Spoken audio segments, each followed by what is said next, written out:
Quer dizer, eu acho que é um exagero chamar alguém um gênio. Os gênios dá a ideia que eles escrevem ou pintam ou cantam sem qualquer esforço. É um dom tão natural que não exige que não provoca qualquer dificuldade ou problemas. Não é assim comigo. Eu trabalho muito, 4, 6, 8, 10 horas por dia, para criar um universo paralelo, que é o meu livro. E ao abrir a capa do livro, o leitor pode entrar nesse mundo paralelo e descobrir os meus personagens. E isso é um processo muito duro. Leva-me 2, 3, 4 anos ou mais para criar um mundo que me dá satisfação. Ou seja, eu tenho que ser totalmente satisfeito com o livro antes de dar à Porta Editora. Muitas revisões, continuamente. A primeira versão do meu livro é realmente a 6ª ou 7ª ou 8ª versão, porque estou continuamente a corrigir, adicionar, modificar. Por mais surpreendente que possa ser, eu começo sabendo mais ou menos o que vai acontecer no primeiro capítulo. E depois não faço a mais pequena ideia. É o primeiro capítulo que determina o segundo determina o terceiro, para ir fora. É um problema quando estou a escrever um policial ou um livro que tem muitos mistérios, porque normalmente tudo tem que se encaixar muitíssimo bem. Mas mesmo assim, eu prefiro trabalhar não sabendo o que vai acontecer no livro e o que vai acontecer no fim. Não faço a mais pequena ideia disso. Porque senão, se tudo for já planeado, se eu tivesse já uma estratégia para todos os capítulos, por que é que eu escreveria? Teria já...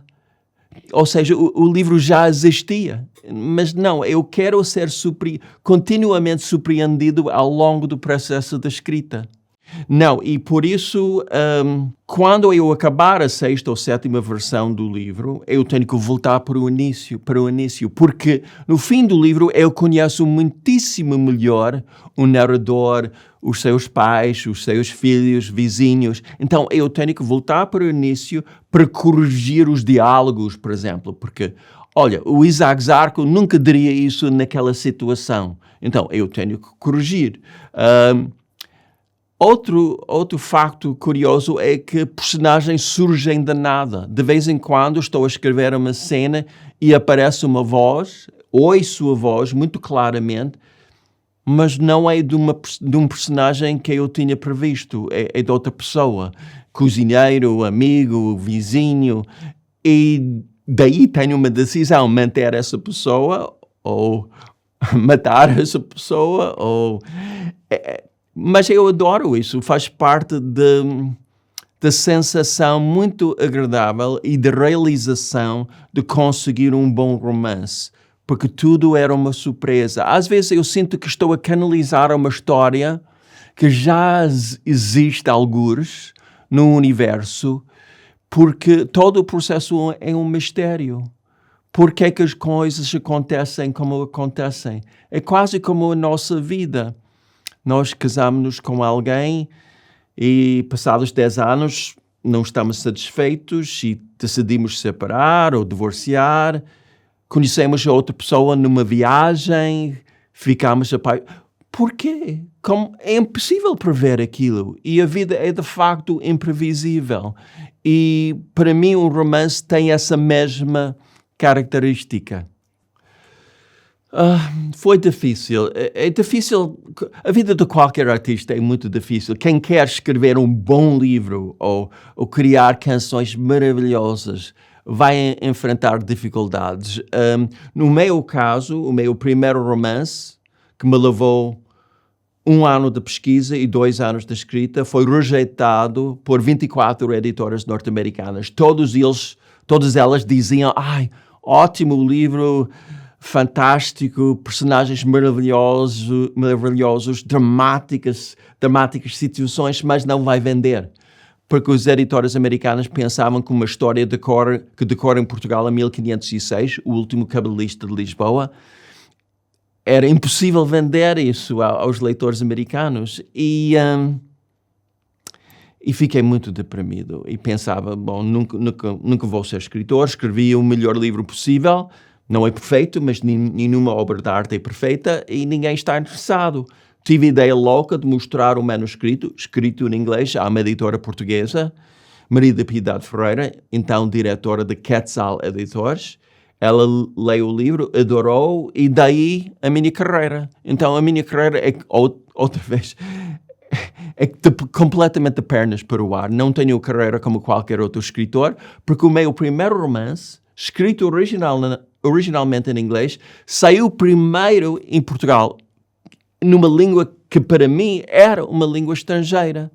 Eu acho que todos nós sofremos uma evolução ao longo da vida, ainda bem. Quem gostaria de ser a mesma pessoa aos 50 anos que era aos 20? Era horrível, significava que a sua personalidade parou. O seu desenvolvimento pessoal, íntimo, espiritual, parou. Horrível. Não, tenho 68 anos agora. Quando eu escrevi O Último Cabelista de Lisboa, o meu primeiro romance, tinha 38, 39, 40. Então sou uma pessoa super diferente. Vivi momentos trágicos, vivi momentos maravilhosos, vivi alegrias inesperáveis e daí estou uma pessoa mais madura, mais realista, talvez, e com mais, na minha opinião, com mais talento como escritor. Acho que eu ganhei o que perdi em relação à minha inocência e em relação à minha energia física, ganhei em termos de experiência e qualidade da escrita. É um interesse pessoal, o sofrimento das outras pessoas, a perseguição religiosa, sexual, qualquer situação de discriminação me interessa imenso. Talvez por eu ser judeu primeiro, e nós sabemos que há muito antissemitismo no mundo, homossexual, gay, e isso era um tabu quando eu cresci. Era impossível alguém sair do armário sem ter consequências graves. Eu perdi amigos quando saí do armário, perdi empregos, perdi leitores, provavelmente, porque tenho personagens homossexuais nos meus livros, por que não? E sou americano, e curiosamente sofri imensas dificuldades quando cheguei a Portugal para viver nos anos 90, porque ainda havia muitos preconceitos contra os Estados Unidos nessa altura, que era um país imperialista, horrível, que dominava o mundo inteiro, e fui insultado várias vezes em público por pessoas que diziam: os Estados Unidos não têm cultura nenhuma, não têm a história, é um país miserável. E senti-me muito... Como é que eu posso responder? Não sou embaixador americano, era uma experiência completamente nova para mim. Então, talvez por ser a pessoa que sou, estou muito interessado na Inquisição, porque era um período de ditadura religiosa em que dezenas de milhares de pessoas foram presas e torturadas durante quase 300 anos, simplesmente por ter uma fé diferente. E, infelizmente, essas histórias ainda são muito relevantes no nosso mundo, porque há muita perseguição ainda em muitos países de mulheres, homossexuais, até de crianças. Então eu acho que ainda temos a necessidade de estudar a nossa própria história portuguesa para não repetir esses erros do passado. Sim, é verdade, a ignorância está de mãos dadas com a discriminação e a perseguição. Quando eu cheguei a Portugal, as pessoas nem sabiam. Eu lembro-me de um aluno que me perguntou: mas como é que sabe que é judeu? E eu disse: como é que sabe que é católico? Quer dizer, mas a ignorância era tão profunda de que as pessoas não sabiam da história outra vez da Inquisição. As pessoas pensavam que os judeus portugueses vinham todos da Espanha até, que é mentira total. Temos judeus em Portugal desde a época romana, que falavam português, que eram portugueses. Então eu insisto em dizer que a história judaica portuguesa é a história portuguesa. Não é diferente. Mais pessoas já têm essa noção. Mais pessoas visitam, por exemplo, o sítio em frente à igreja de São Domingos, onde o massacre de Lisboa de 1506 começou, em que 2.000 cristãos novos foram mortos e queimados. Muita mais gente está a visitar a sinagoga em Tomar, por exemplo, a judiaria de Castelo de David. Muito mais gente, através dos meus livros e de outros livros, estão a conhecer o que era a vivência dos judeus em Portugal antes da Inquisição e depois. Então, eu acho que o reconhecimento da nossa história judaica em Portugal é muito maior hoje em dia, mas temos uma distância ainda para continuar a nossa missão de informar os leitores e as pessoas. Não sei, eu acho de facto a Aldeia das Almas Desaparecidas o meu livro mais completo. São mais de 1000 páginas, dei-me uma oportunidade de seguir o narrador Isaac Zarco até o fim. Eu não tinha que cortar nada, não tinha que apressar-me. É uma história muito completa e muito emocional, na minha opinião. Porque quando eu acabo um romance, outra vez não tenho estratégia para um próximo livro. Simplesmente vão surgindo ideias e um dia surge uma ideia que não me deixa, fico fascinado, pois começo a pensar nas possibilidades para os personagens e para cenas dramáticas. Começo a ter insónias pensando nas possibilidades, mas não sei o que o próximo livro vai ser, não faço ideia. Os meus personagens vivem uma vida plena. Não são simplesmente vítimas. Eu não estou interessado em escrever sobre pessoas que são vítimas profissionais, entre aspas. Então, Isaac Zarco, ou Berechias Zarco, ou Eric Cohen, são pessoas que têm uma vida emocional plena, um leque desde momentos traumáticos e momentos horríveis até paixão, amor, uma vivência de beleza espetacular.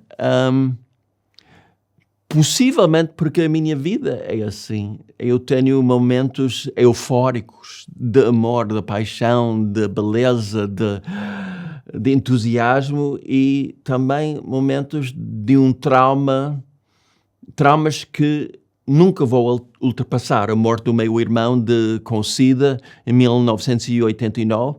Nunca vou conseguir ultrapassar isso completamente. Mas não quero ultrapassar isso, não quero sofrer, mas eu quero continuar a lembrar do meu irmão, continuar a pensar que era trágico ele morrer com 35 anos.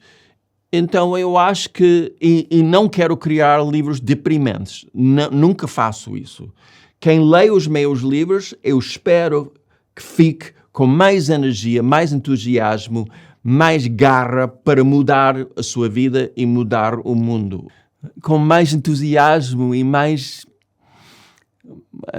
committed, em inglês, com um compromisso para tornar o livro mais belo e mais um mundo de mais compaixão e entendimento. Há um antes da morte do meu irmão e um depois.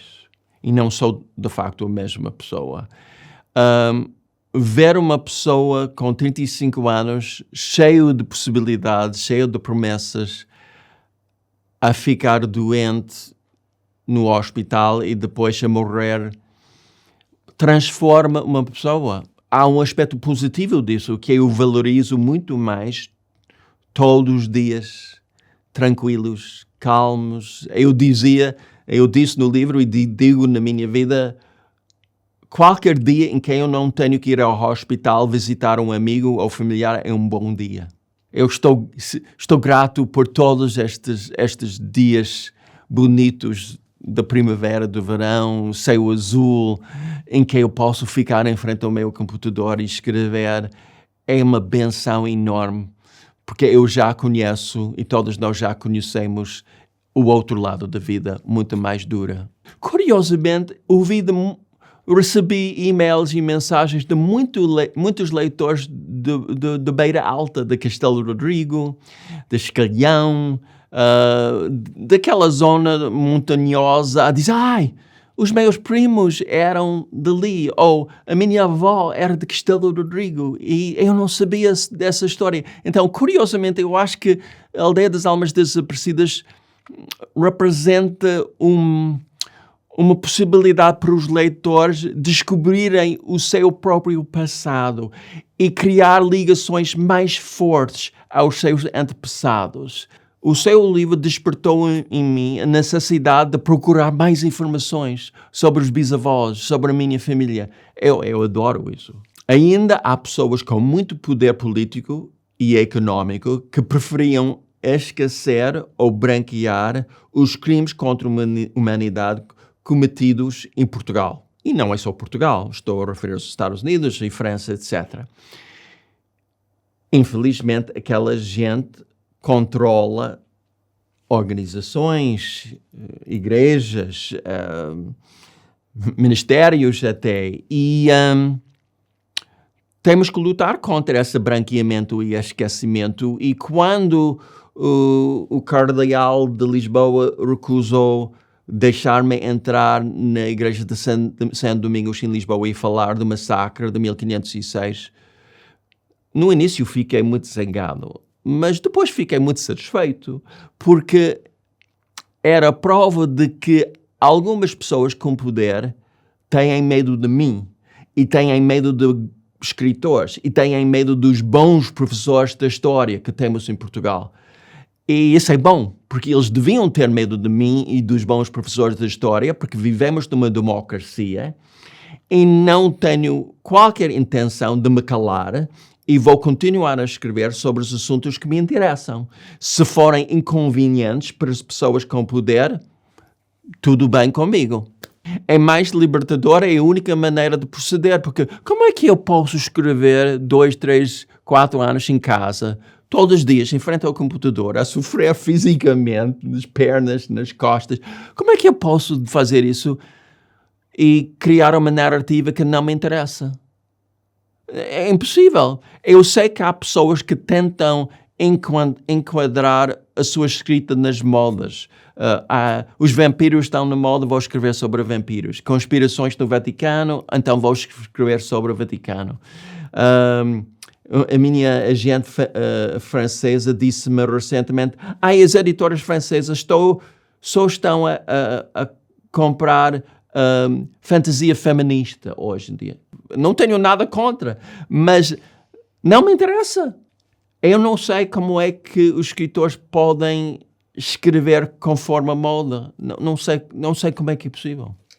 Cada vez mais, curiosamente, eu estive nos Estados Unidos recentemente, em Nova York, onde eu cresci, e já tive consciência de que, se calhar, já não é o meu país. Porque nos Estados Unidos há um consumismo e produção e publicidade constante. É uma sociedade muito focada na juventude, nas pessoas com dentes perfeitos e produtos de beleza, e as publicidades na televisão são quase todas para medicamentos para a pessoa tornar-se mais saudável e mais bela e mais... E eu olho para aquilo e eu penso, já não é o meu mundo.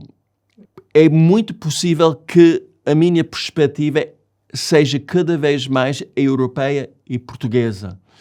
Eu penso em português, penso em inglês, sinto-me totalmente confortável em Portugal, conheço muitíssimo bem certos períodos da história portuguesa, muitíssimo bem, ainda tenho um fascínio profundo pelos aspectos pouco conhecidos da história portuguesa. Já escrevi romances sobre os Estados Unidos, Meia-Noite ao Princípio do Mundo, etc.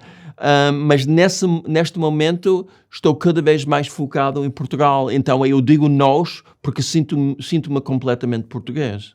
Sim, sim. Eu digo sempre aos escritores principiantes que é muito útil ter a perspectiva de outra pessoa, mas tem que ser uma pessoa de 100% confiança.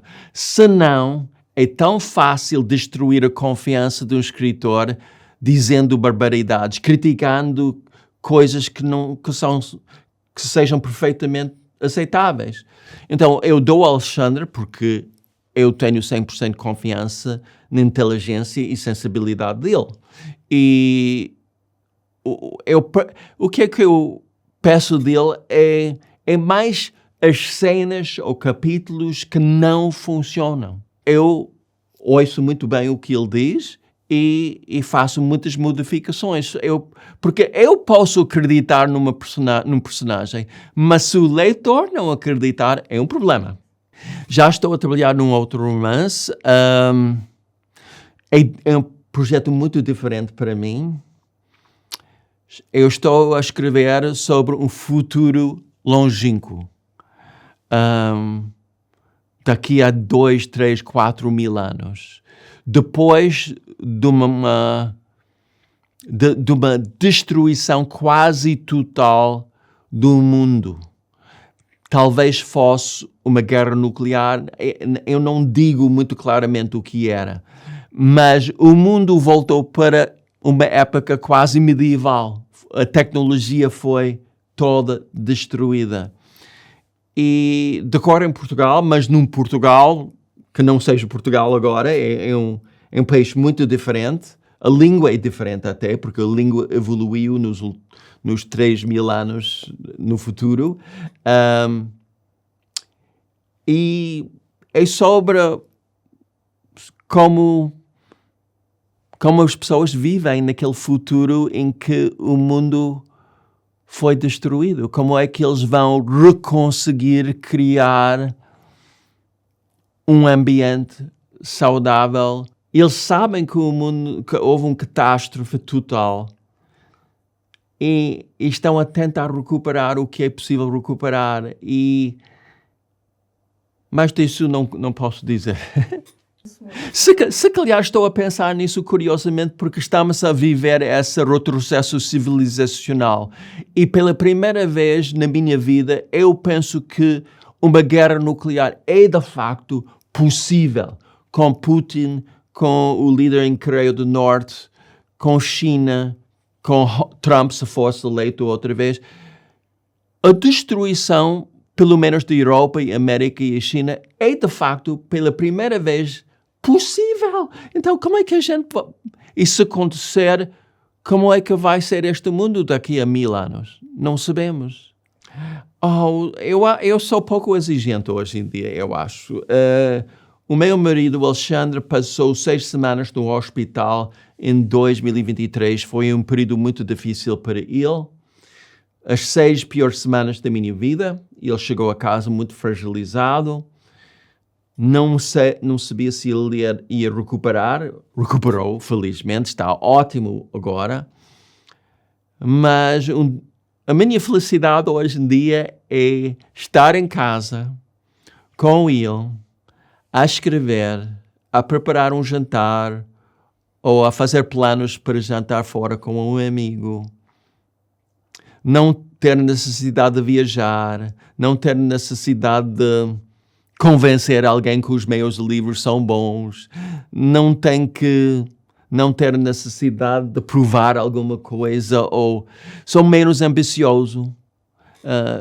Evidentemente quero ter leitores, quero continuar a escrever, mas mais do que isso eu só quero uma vida muito tranquila com Alexandre. E se eu conseguir isso, terei uma vida feliz. Obrigada, Richard. Obrigado.